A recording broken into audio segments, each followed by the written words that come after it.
when we leave our physical bodies, we are still very much conscious. We are still very much alive in our consciousness. Our brains are not the source of our consciousness. They're really more like little dunce caps that keep us remembering, that we're part of this greater whole and where we really come from and what the lessons really are. So we're having these individual experiences. And when we leave our physical bodies, nothing separates us from anybody else's experiences. In a moment, we can download what somebody else lived and experienced and feel it as if we had experienced it as well.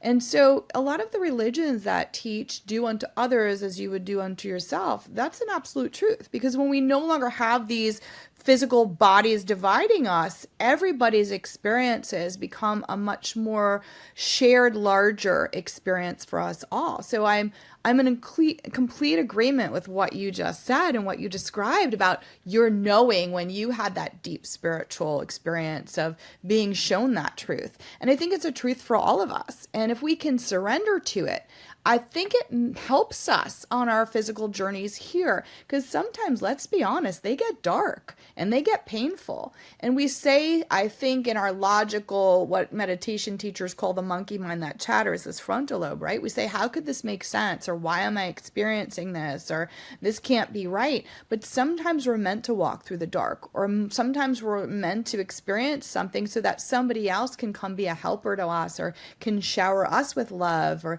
things of that nature. So in this larger context, it will make sense when we cross one day and do our life review and we understand everything, but we can get very stuck in this myopic view here on earth sometimes. It's so important to remember that we're really having a collective shared experience and to trust in the guidance and to trust in the goodness of that guidance, of being a force of love behind everything, and that the lesson in everything is about love.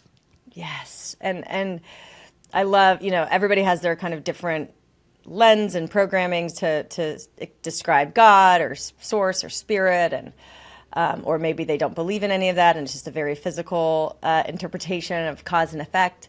But I love, now that I'm fully in the knowing that this is all divinely orchestrated, and like the stories in your book and the synchronicities and the signs, like you cannot write this stuff. They cannot be coincidences. It is like truly, it just, you feel it in your bones, like the goosebumps that occurred while reading this.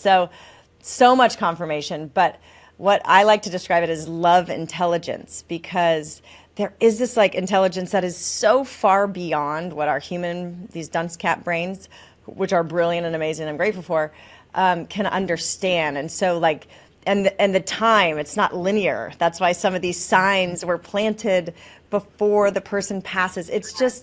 It's mind blowing, and it's such a cool place to live because it does give you, I think one of the things that drives a lot of people's stress is this underlying fear of death.